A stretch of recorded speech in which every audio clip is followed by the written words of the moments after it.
بسم الله الرحمن الرحيم والصلاة والسلام على أشرف المرسلين سيدنا محمد وعلى آله وأصحابه أجمعين. إخوة الإيمان حراس العقيدة أينما كنتم سلام الله عليكم.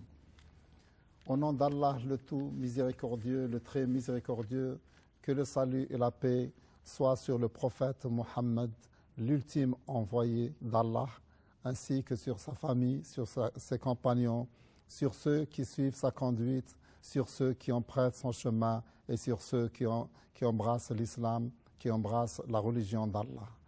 Aujourd'hui, avec moi sur ce plateau, mon frère Youssef Hassan Diallo.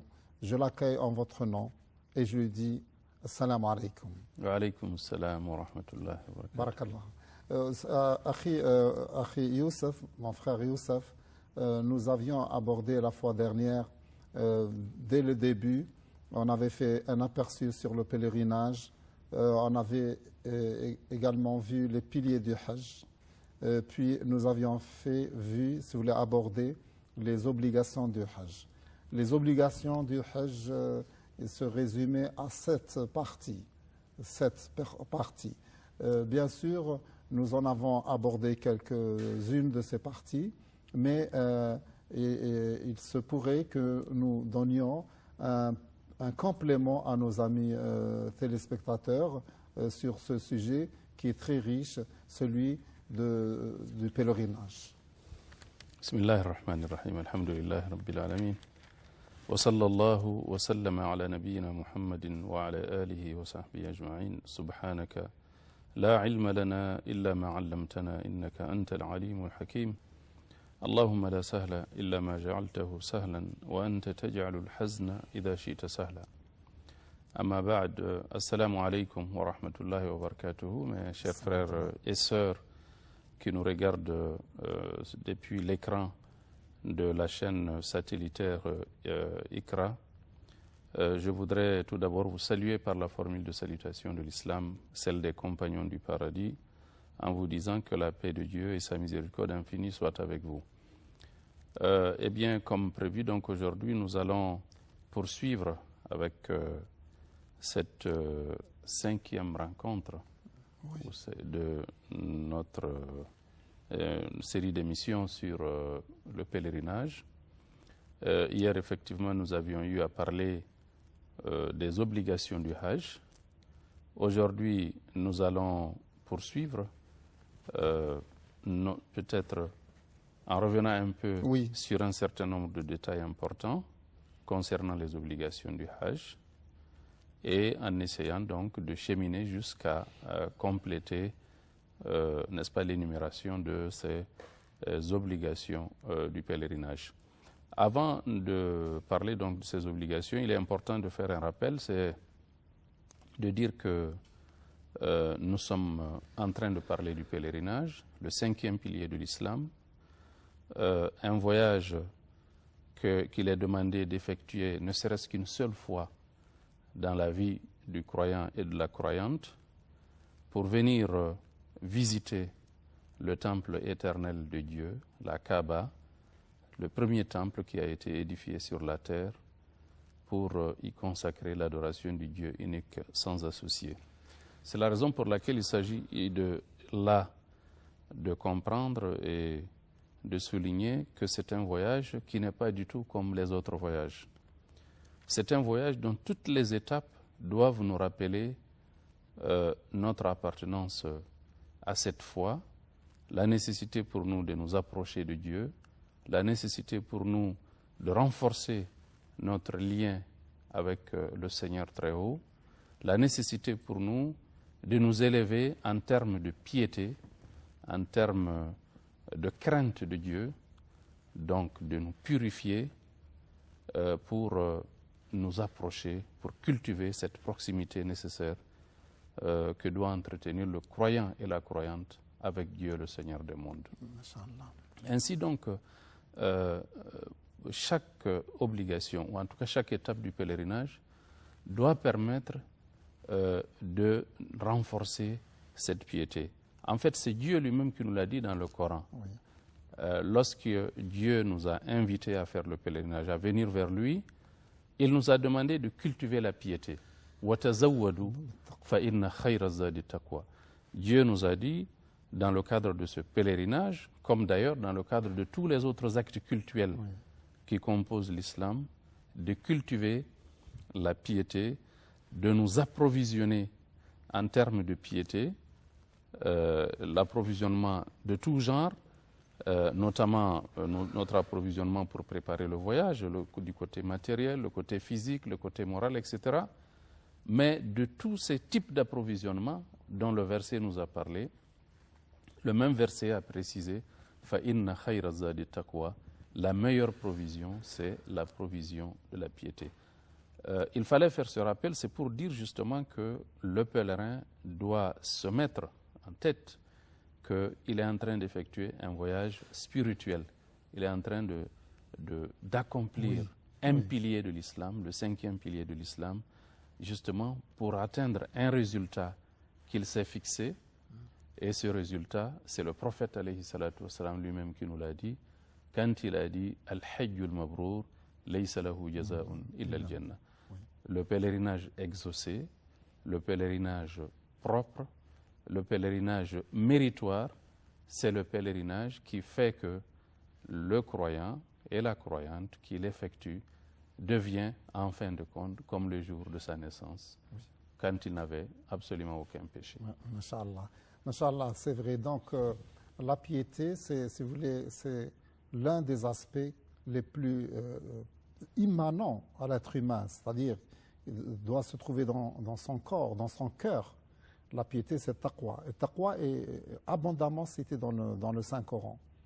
Je pense que les pèlerins qui n'ont pas cette notion de se rapprocher d'Allah vraiment avec leur corps et âme, avec leur pratique sincère, avec leur rejet de tout ce qui est haine contre autrui, de tout ce qui est, disons, haïssement d'autrui, de tout ce qui est orgueil.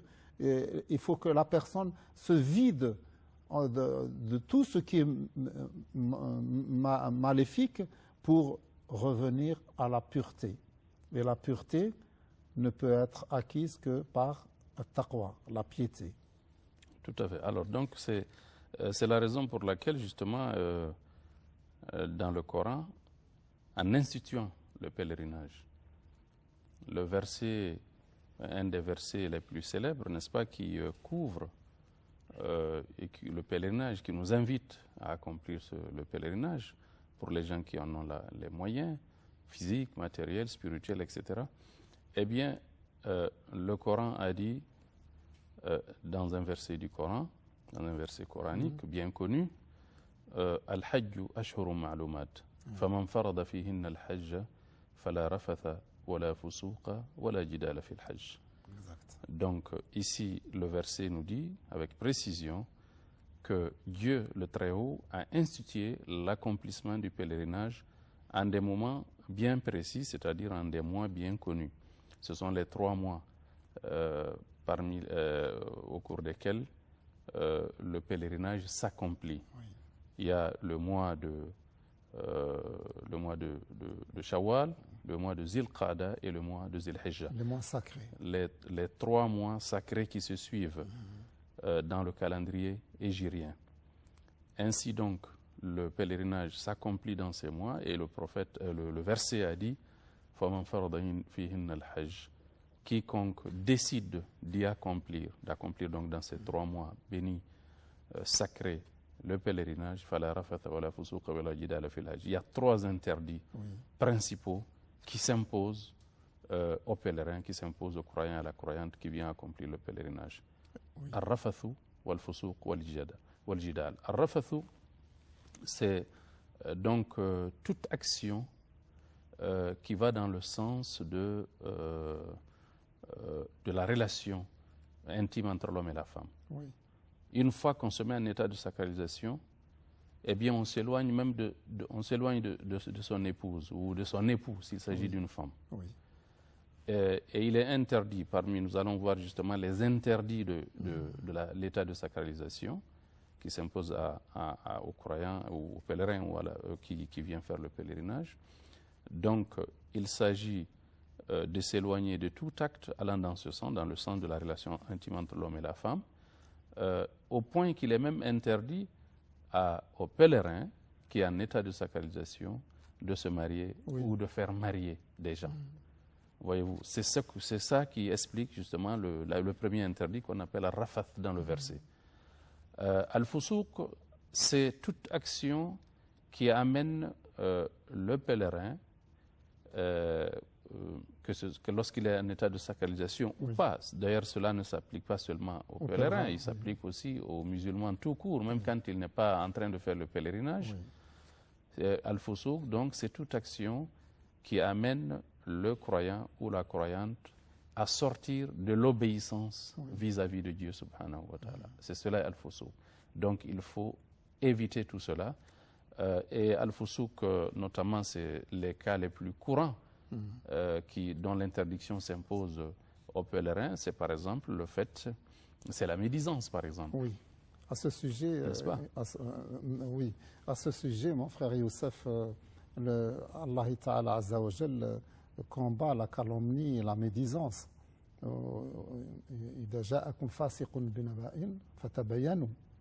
Donc là, ça appuie l'argument que vous venez d'évoquer. Le fasiq, c'est toute personne qui dévie de la légalité et qui bien souvent raconte des choses, et ces choses-là vont faire du mal parce qu'elles sont reprises par d'autres gens. Donc, si nous restons toujours dans le même sujet, je vois que le pèlerin, d'abord, il doit passer par une école. Cette école, c'est l'école de la vie. Une fois qu'il sait qu'il est nanti, qu'il a les moyens, il faut qu'il se rapproche des grands imams afin, si vous voulez, de l'éduquer. Quel que soit notre âge, nous avons besoin d'être éduqués parce qu'on est rappelé, on doit être rappelé à l'ordre par les comportements du prophète sallallahu alayhi wa sallam. Ce que le prophète a fait, nous devons le faire. À tout âge, l'individu est bien souvent assujetti à des déviations. Il se croit, parce qu'il est adulte, il se croit supérieur de par ses connaissances, peut-être de par son pouvoir, même religieux, mais finalement, il a souvent des défauts. L'école du pèlerinage doit exister pour former les gens et leur dire « Ya Abdallah, ô serviteur d'Allah, vous allez partir en pèlerinage, il faut effacer tout ce qui est fusuq, rafat, tout ce qui est contre nature à la vie du prophète. Vous allez sur le chemin du prophète. Puisez, sallallahu alayhi wa sallam, puisez du prophète ses habitudes, ses attitudes, ses paroles, ses comportements. Asa Allah Ta'ala Azza wa Jal et acceptera votre pèlerinage. Et nous implorons Allah Ta'ala afin que nos pèlerins et que nous-mêmes nous suivions la voie du prophète. Justement, vous en parlez dans cet exposé. Et c'est un élément de connaissance et de rappel à l'individu qu'il doit retenir sa langue après son retour dans son pays. Oui, voilà, donc le verset, effectivement, nous parle de ces trois interdits. Il y a Al-Fusuq, il y a Al-Rafath d'abord, dont on a parlé, qui est ce qui se rapporte à la relation entre l'homme et la femme. Il y a Al-Fusuq, qui est le fait de sortir de l'obéissance vis-à-vis d'Allah subhanahu wa ta'ala, qui embrasse en fait tous les interdits, tout ce que l'islam interdit, qui est commis par une personne, relève du Fusuq. C'est-à-dire donc de la désobéissance vis-à-vis de Dieu subhanahu wa ta'ala, que ce soit la médisance, que ce soit les insultes, que ce soit les injures, que ce soit la bagarre, que ce soit l'exploitation de l'autre, que ce soit le mauvais regard. Tout acte, en tout cas, qui va dans ce sens est considéré comme du fusuq.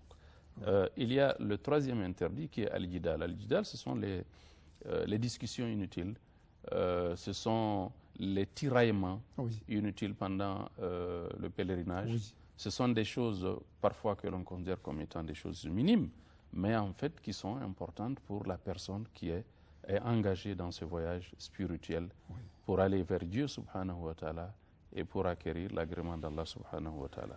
Donc il est important de se méfier de tout cela, à l'exception évidemment de ce qui est recommandé, c'est-à-dire ordonner le convenable et interdire le blâmable. Cela ne relève pas évidemment du tiraillement ou, n'est-ce pas, des discussions inutiles. Alors, voilà donc autant de choses qu'il est important pour le pèlerin, pour le croyant et la croyante qui s'engage dans le pèlerinage, d'observer. Et comme vous l'avez dit, effectivement, le pèlerinage, c'est une grande école, une formidable école qui nous enseigne d'abord l'esprit du sacrifice, parce qu'il y a effectivement des épreuves à endurer, des épreuves physiques, des épreuves morales. Un défi de soi. Il y a le dépaysement, il y a parfois on est exposé à la maladie, on est exposé à la famine, à la souffrance, etc. Mais le croyant décide de l'accepter. Il accepte tout cela pour Dieu subhanahu wa ta'ala, pour qu'il puisse, n'est-ce pas, mériter l'agrément de Dieu. C'est la raison pour laquelle d'ailleurs le prophète avait dit à son épouse Aïcha, qui lui demandait quel était le djihad, pourquoi les femmes ne participaient pas au djihad, par exemple. Le djihad, c'est donc le combat qui est légal, qui est mené par les musulmans pour préserver la foi ou pour préserver le territoire. Oui, alors je vous interromps parce que nous avons une petite pause que nous allons respecter. Nous redonnons l'antenne au studio et on reparlera de ça, s'il vous plaît. À vous l'antenne.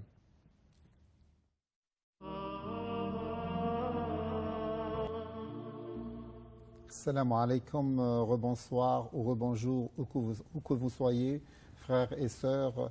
Nous avons le plaisir d'être en votre compagnie avec un sujet aussi honorable que vertueux et méritoire, un sujet sur le pèlerinage, et notamment ce sont des enseignements, c'est une instruction que nous véhiculons à tous nos frères et à toutes nos sœurs à travers le monde pour qu'ils puissent, disons, accomplir leur pèlerinage en toute convenance. Je vous donne la parole pour continuer sur la personne, le prophète sallallahu alayhi wa sallam, ce qu'il avait dit au sujet du combat de la personne elle-même, jihad al-nafs. Voilà, donc effectivement le prophète alayhi salatu wa salam, la question lui avait été posée par son épouse Aïcha, la mère des croyantes, que Dieu l'agrée. Elle avait demandé de savoir si les femmes, pourquoi les femmes ne participaient pas justement à cet effort du djihad en islam. Le prophète a dit, alayhi salatu wassalam, le djihad qui est réservé aux femmes, c'est le pèlerinage et la umrah. Donc cela montre qu'il s'agit de gros efforts à effectuer de la part des croyantes pour participer donc au pèlerinage. Alors cela va nous amener, c'est pour dire que en fait quand on est au pèlerinage, ce qui est à mon sens extrêmement important dans l'accomplissement de ce pilier de l'islam, c'est que nous sommes en compagnie, en tout cas ne serait-ce que spirituellement, nous sommes en compagnie du prophète sallallahu alayhi wa sallam et de ses compagnons. Et effectivement, les ulémas ont dit que parmi les avantages du pèlerinage, c'est que le pèlerinage permet de lier le présent de la Oumma au passé de la Oumma. Oui. Lorsque nous venons effectuer le pèlerinage, obligatoirement, nous nous souvenons de ces premiers prophètes, à commencer par le prophète Ibrahim alayhi salam, du prophète Ismaïl, de son épouse Hajar, et du prophète Muhammad sallallahu alayhi wa sallam, et de ses compagnons, ses pieux compagnons, qui sont les premiers donc à effectuer le pèlerinage. Le pèlerinage, on nous a dit, on l'a déjà dit d'ailleurs dans une précédente émission, a été effectué par tous les prophètes. Des gens peuvent être incrédules par rapport à cette information. Mais pour nous, qui savons que le prophète, par rapport au prophète, Dieu a dit « وَمَا يَنْتِقُ عَنِ الْهَوَىٰ إِنْ هُوَ إِلَّا وَحْيٌ يُوحَىٰ » Le prophète ne parle jamais de passion, de sa propre impulsion. Tout ce qu'il dit est de la révélation révélée. Ce que le Coran nous dit, c'est l'information hautement fiable. Nous savons que ces informations sont tout à fait vraies, que les prophètes ont effectivement visité la Kaaba, parce que la Kaaba a été déjà visitée par les anges. C'est le premier temple, on ne cessera jamais de le répéter, qui a été construit sur la planète Terre pour y consacrer l'adoration du Dieu unique et sans associer. Ainsi donc, parmi les avantages du pèlerinage, nous sommes spirituellement en compagnie du prophète Mohammed sallallahu alayhi wa sallam et de ses compagnons. Dans chaque étape du pèlerinage, nous nous rappelons cette phrase du prophète alayhi sallam qui a dit « Khudhu anni manasikakum » copiez, prenez-moi un exemple dans l'accomplissement du pèlerinage. Alors cela va nous amener donc à revenir un peu sur les obligations du Hajj, avec quelques détails, n'est-ce pas, docteur Abdallah? Oui. Nous allons peut-être revenir à l'intention. L'intention, oui. Justement, oui, l'intention, c'est, si vous voulez, je vois, il y a deux choses. Il y a, si vous voulez, la spiritualité, le spirituel, qui est immanent, qui est interne à l'individu, qui est acquis de par le degré de parenté musulmane et islamique. Donc l'intention, c'est quelque chose d'acquise, qui est en soi. Le pratique, ou bien la pratique de la prière, de toute chose, découle de l'intention. Si l'intention est haute, la foi est haute. Si l'intention est basse, la foi est basse. Et ceux qui se rapprochent d'Allah avec les nawafil, les prières surérogatoires, ceux-là sont beaucoup plus puissants dans la foi. Alors je vous laisse détailler cela, s'il vous plaît. Par rapport à l'intention, oui, d'accord. Oui. À l'ihram, effectivement, on l'a dit, c'est l'intention d'accomplir le pèlerinage. Oui. Et par rapport à l'intention, nous sommes informés que c'est un principe de base en islam. Toutes les actions qui sont menées en termes de culte doivent être motivées par l'intention. Oui. C'est pourquoi le prophète a dit alayhi salatu sallam, dans un hadith qui a été rapporté par son compagnon Omar ibn al-Khattab, le prophète a dit alayhi salatu sallam, innama al-a'malu bin niyat wa innama li kulli imri'in ma nawa. Donc innama al-a'malu bin niyat, toutes les actions sont conditionnées par les intentions qui les ont motivées. Et chaque personne est donc rétribuée selon lorsqu'il pose un acte. Lorsque la personne pose un acte, eh bien, chaque personne est donc rétribuée en fonction de l'intention qui a motivé son action. Exactement. Ça s'applique à tous les actes cultuels en islam. Et le pèlerinage ne fait pas exception. C'est la raison pour laquelle au niveau du miqat, le miqat c'est le lieu de sacralisation, lorsque le pèlerin se décide à passer de l'état de non-sacralisation à l'état de sacralisation, eh bien, il prononce, ou en tout cas, il intentionne, ou il émet l'intention d'accomplir le pèlerinage. Et là, il doit préciser, évidemment, dans son intention, le type de pèlerinage qu'il aura choisi parmi les trois types de pèlerinage, le ifrad, le qiran et le tamattu, dont nous avons eu à parler déjà en détail. Voilà, donc l'obligation ici, c'est l'intention à prendre au niveau du point de sacralisation. C'est ça qui est une obligation. Mais l'intention elle-même, dans l'accomplissement du pèlerinage, n'est pas une obligation, c'est un pilier du pèlerinage. Alors voilà donc un peu pour parler de ce premier pilier, de cette première obligation du pèlerinage. Bien. Et je crois qu'on peut, dans ce cas, en parlant de la nécessité de formuler l'intention au niveau du point de sacralisation, il est peut-être important de parler justement de cette sacralisation ou de cette notion de sacralisation dans le temps et dans l'espace. Oui, exactement. Dans le temps, bien sûr, et dans l'espace, c'est-à-dire dans les lieux, dans le temps, à travers les époques qui nous ont précédés et peut-être celles qui vont arriver.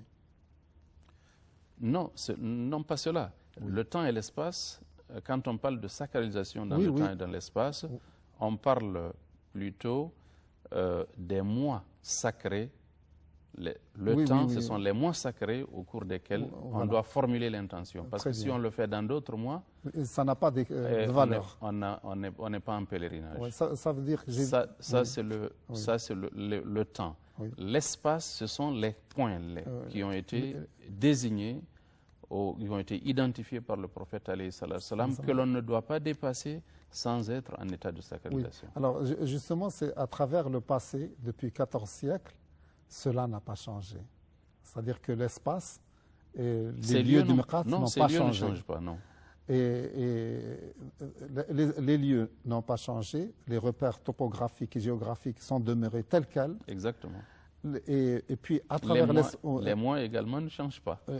Les mois évoluent tous les 12 jours. L'année lunaire, elle avance. Le pèlerinage avance chaque année de 12 jours. Il ne change pas. Les mois restent. Les mois lunaires restent, ne changent pas. Oui, les mois restent, mais le calendrier, lui, il évolue. Il évolue dans un circuit qui est vraiment cosmique. Ce que je voudrais dire que les musulmans n'ont pas dévié de leur religion. Dans le temps, c'est-à-dire dans le passé, et dans le présent. Ce sont toujours les mêmes rites, les mêmes obligations, les mêmes adorations. Je vous laisse continuer.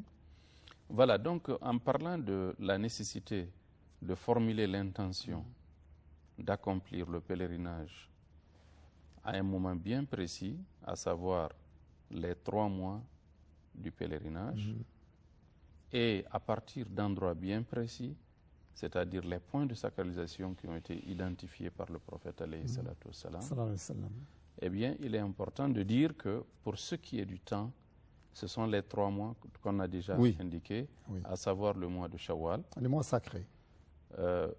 Ce n'est pas nécessairement les mois sacrés, parce que les mois sacrés sont au nombre de 4 dans le calendrier hégirien. Il y a 4 mois sacrés. Il y a d'abord Rajab, qui est loin de ces mois, qui est un mois sacré. Et il y a les 3 derniers mois de l'année lunaire, le mois de Shawwal, le mois de Zil-Qada et le mois de Zil-Hijjah, qui sont également des mois sacrés. Donc, ce sont ces 3 derniers mois, qui sont effectivement des mois sacrés, qui ont été choisis par l'islam. Et d'ailleurs, ce n'est pas au temps du prophète que cela a été institué. Le pèlerinage date d'avant le prophète, alayhi salam. Le prophète est venu tout simplement codifier, purifier, réorganiser, réorienter la pratique du pèlerinage. Il y a des choses qui relevaient de la jahiliya, c'est-à-dire de l'époque pré-islamique. Le pèlerinage païen. Voilà. Donc, en fait, le pèlerinage à son début était un pèlerinage islamique, parce que le pèlerinage a été institué par les prophètes, notamment le prophète Ibrahim, alayhi salam. C'est lui qui a été, sur ordre de Dieu, c'est lui qui a fait l'appel à tous les humains, même ceux qui sont encore dans l'état sous forme d'atomes, avaient eu le message, selon le hadith qui a été rapporté par Abdullah ibn Abbas. Le prophète a informé effectivement que lorsqu'Ibrahim a élevé les fondations, Dieu lui a dit d'aller s'arrêter quelque part. On a précisé des endroits. On avait certaines versions disent que c'est sur la monticule de Safa qu'il est parti s'arrêter pour faire l'appel. D'autres disent que c'est un autre endroit, d'autres ont dit que c'est Abu Qubaïs, etc. Donc, il y a plusieurs versions par rapport à l'endroit précis sur lequel le prophète Ibrahim est parti se tenir debout pour faire la paix. Et c'est Dieu qui lui a dit de le faire. Et il a dit à Dieu, comment je vais le faire, est-ce que ma voix pourra atteindre les gens? Et d'ailleurs, ce jour-là, il n'y avait personne dans la zone, à part lui, son épouse et son fils Ismaïl. Dieu lui a dit, c'est à toi de lancer l'appel, et c'est moi qui vais transmettre aux gens qui doivent venir faire le pèlerinage. Donc, nous pouvons déduire déjà que Ibrahim alayhi salam a été doté d'une mission divine, qu'Allah l'a choisi, comme il a choisi le prophète Mohammed sallallahu alayhi wa sallam et d'autres prophètes, à propager sa religion et à la faire connaître au monde entier. Ce n'est pas un hasard que Adam vient de loin pour s'installer auprès de la Kaaba. Ce n'est pas un hasard que Ibrahim alayhi salam arrive. Ce n'est pas un hasard que Ibrahim alayhi salam voit dans le songe les limites de la Kaaba pour essayer de restructurer, de faire réédifier de nouveau. Ce n'est pas un hasard que nous, en tant que musulmans, sommes là. Allah a décidé et Allah protégera sa religion et protégera ses fidèles serviteurs. C'est ça, Inch'Allah, ya Rabbi. Allahumma la sahla illa ma ja'altahu sahlan wa anta taj'alul hazna idha shi'ta sahla. On en vient donc, cela nous amène au deuxième pilier, qui est le fait de se positionner sur l'espace d'Arafat l'après-midi du 9 du mois de Zulhijjah pour faire les invocations jusqu'à la tombée de la nuit. L'obligation ici, ce n'est pas le fait de se tenir dans l'espace d'Arafat, ça c'est un pilier, mais c'est de se tenir jusqu'à la tombée de la nuit qui est une obligation. D'accord, donc on reprendra ça après une courte pause. À vous l'antenne.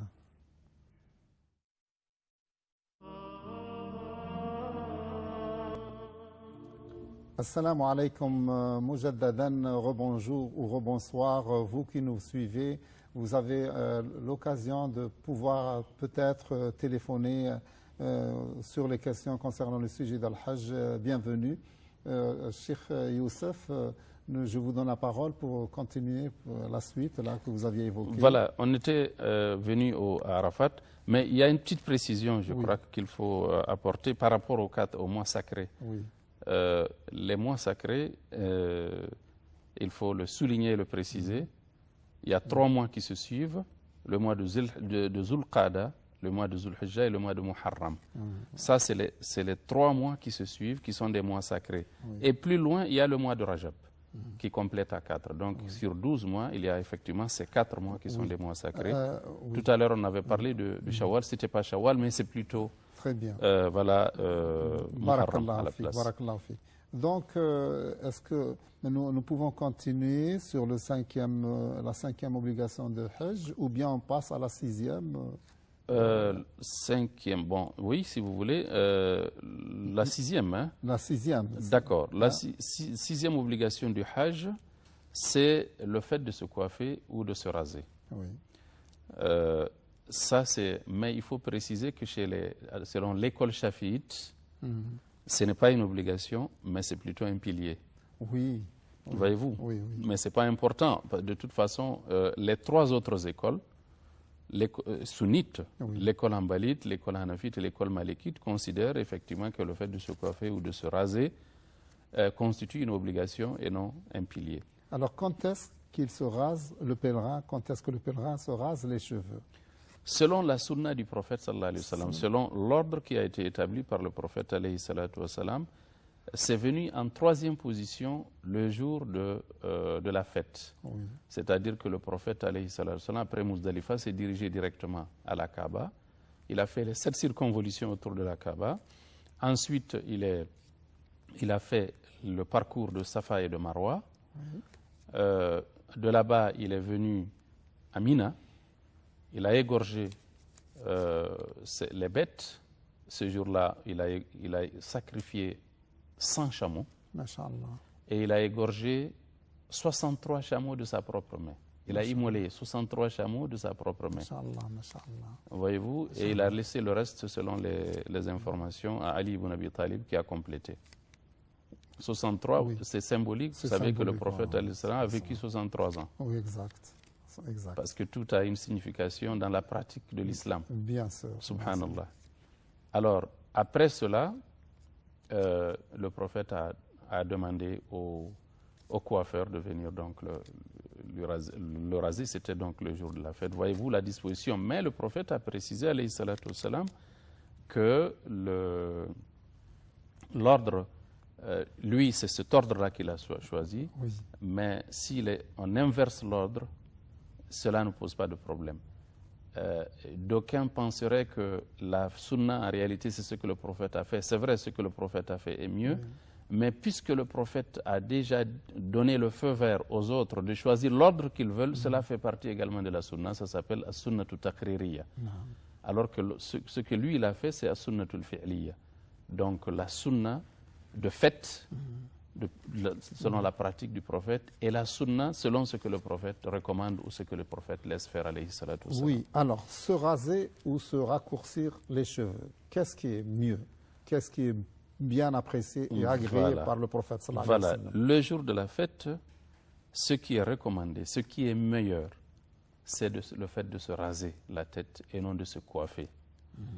Parce que le prophète a béni 3 fois les gens qui se rasent, et il a béni une seule fois les gens qui se coiffent. Mais les ulémas ont dit pour les gens qui font le tamattu, c'est l'une des 3 formules du pèlerinage dont nous avons parlé. Le tamattu, c'est le fait de jumeler la umrah et le pèlerinage en observant une pause entre les deux. À la différence du qiran, qui est donc le jumelage de la umrah et du pèlerinage sans aucune pause. Voyez-vous, pour les gens qui font donc le tamattu, après avoir fait la umrah, parce qu'ils commencent par une umrah, ils observent une pause, ensuite le 8 du mois de Zil Hijja, les gens partent pour le pèlerinage. Alors, il est recommandé pour les gens qui font la umrah, après avoir fait la umrah, de se coiffer, en attendant qu'ils puissent se raser le jour de la fête après avoir effectué le pèlerinage. Voilà donc pour la préférence. Bien. Alors là, vous voyez que ça rentre toujours dans, si vous voulez, dans le respect à la lettre des traditions du prophète sallallahu alayhi wa sallam, qui entre dans, qui est lui, si vous voulez, le maître de la pensée musulmane, le prophète sallallahu alayhi wa sallam. Nous devons suivre son exemple. Et cet élément est très important. Et si quelqu'un a oublié de se raser, que doit-il faire? Ah ben voilà. Lorsqu'on oublie de se raser, jusqu'à ce qu'on ait fait un acte, n'est-ce pas? Parce que là, c'est une obligation qu'on laisse. Oui. Il y a donc une pénalité. La pénalité, c'est immoler une bête. Donc, immoler une bête et distribuer la viande, n'est-ce pas, aux nécessiteux de la ville sainte.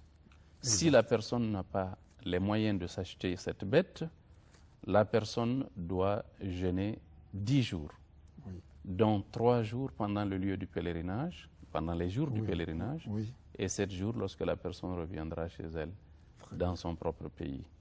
Si la personne ne peut pas jeûner pendant le pèlerinage, eh bien, au retour, la personne va donc jeûner les 10 jours chez elle. Et si la personne a été pressée, elle a pris l'avion, elle est partie, puis au retour dans le pays, la personne s'est souvenue que les gens lui ont dit tu ne t'es pas raccourci les cheveux, il a oublié totalement. Qu'est-ce qu'il doit faire dans son pays?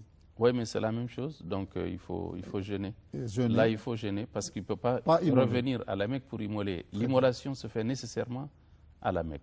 Baligh al-Kaaba, nous dit le verset. Bien sûr. Je crois que nous abordons maintenant le tawaf. Voilà, pour certains, c'est la circumambulation. Voilà, exactement. Vous avez dit vous avez dit les circonvolutions. Comment vous dites-vous? Circonvolutions. Les circonvolutions, oui. Certains disent les circumambulations. Je préfère ce que vous dites parce que c'est plus court, c'est plus facile. Hein? Les circonvolutions, ça me fait penser à tout ce qui tourne autour dans l'espace. Le tawaf d'adieu.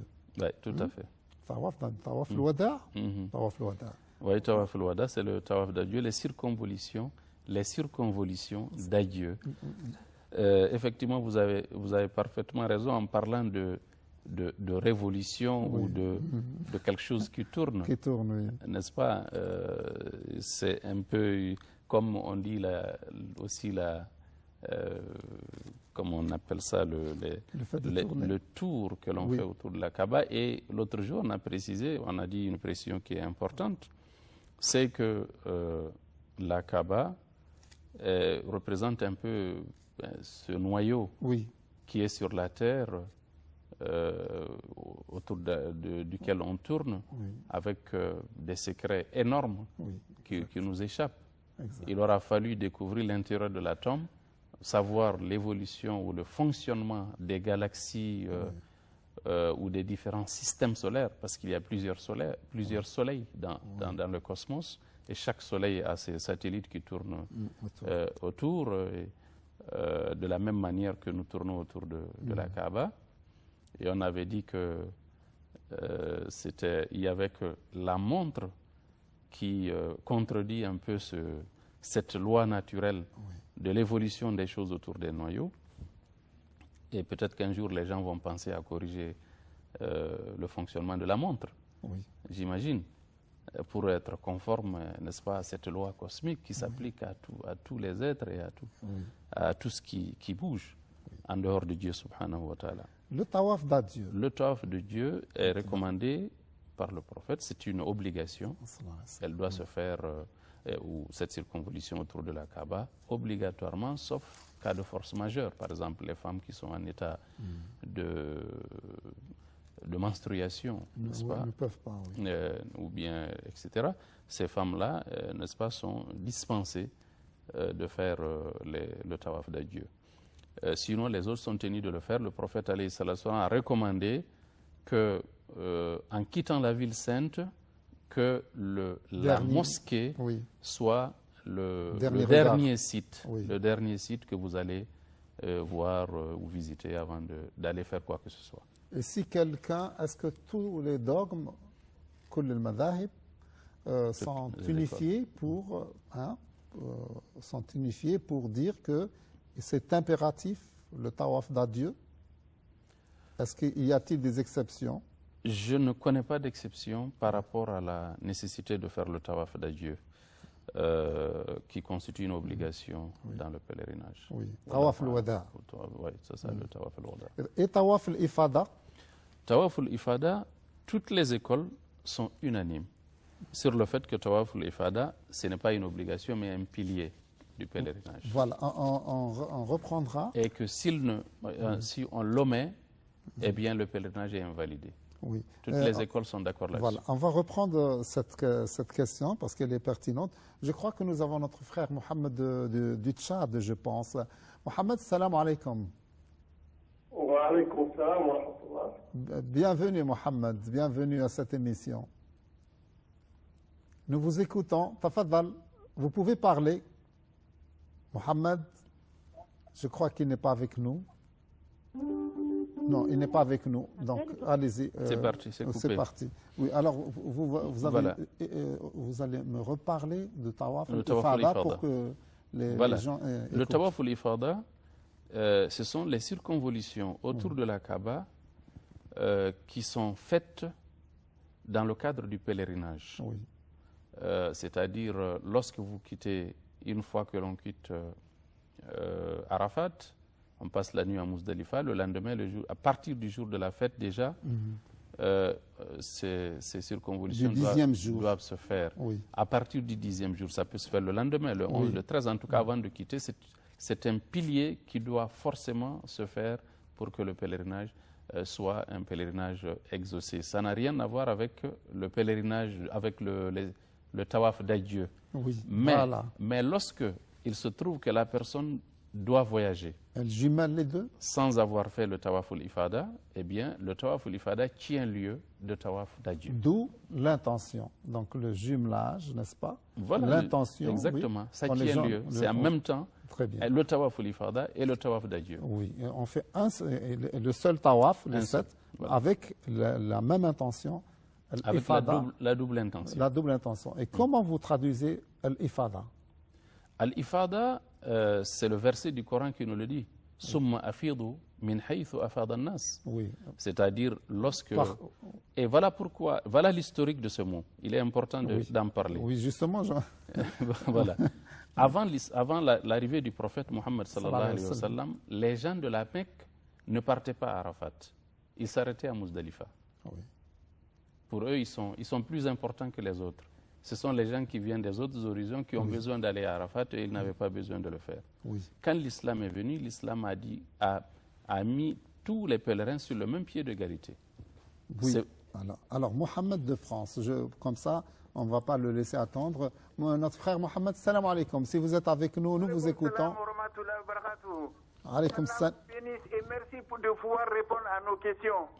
De rien, allez-y, nous vous écoutons, Mohamed. Bienvenue, marhaban bik. Voilà, j'ai un problème. Oui. Allez-y, vous pouvez parler, s'il vous plaît. Que Dieu vous bénisse et vous garde longtemps devant nous. Hein. Barakallahu Amin. fik. Et Merci. vous aussi, À vous aussi. Inch'Allah, ainsi que... Voilà, j'ai fait le Hajj en 2005. Oui. 2005, oui. Bon, normalement, vous avez dit qu'il fallait rester une nuit à Muzdalifa. Oui, bien sûr. Mais notre guide nous a fait quitter bien avant. On n'est pas resté toute la nuit. Oui. Oui. Oui. Est-ce que notre Hajj est valable? D'accord. Muzdalifa. Merci. Pas d'autres questions? Ok. Vous n'avez pas une autre question? Non, on n'a pas une autre question. Si vous pouvez lui répondre le dernier sujet que nous avions abordé maintenant. Oui. Hein? On termine rapidement et on répond parce qu'il ne reste pas beaucoup de temps. On répond à sa question d'abord? Si vous voulez, vous terminez avec... Je crois qu'on va répondre à sa question puisqu'il n'y a pas de temps. Eh bien, ce qu'on peut vous dire par rapport à ça, c'est que vous avez transité par Muzdalifa, vous avez fait certainement la prière de Maghrib et de Isha. Ensuite, votre guide a insisté pour que vous continuiez. Normalement, vous n'avez pas de problème parce que c'est indépendant de votre volonté. Voilà, donc, mais il est quand même recommandé pour des mesures de précaution, pour des gens qui sont... Rapidement, est-ce que son pèlerinage est valable, oui ou non? Oui, son pèlerinage est valable, Inch'Allah, mais par précaution, s'il peut gêner 10 jours, qu'il le fasse. Je vous remercie, Cheikh, parce que nous arrivons au terme de notre émission. دمتم في رعاية الله وحفظه والسلام عليكم ورحمة الله تعالى وبركاته.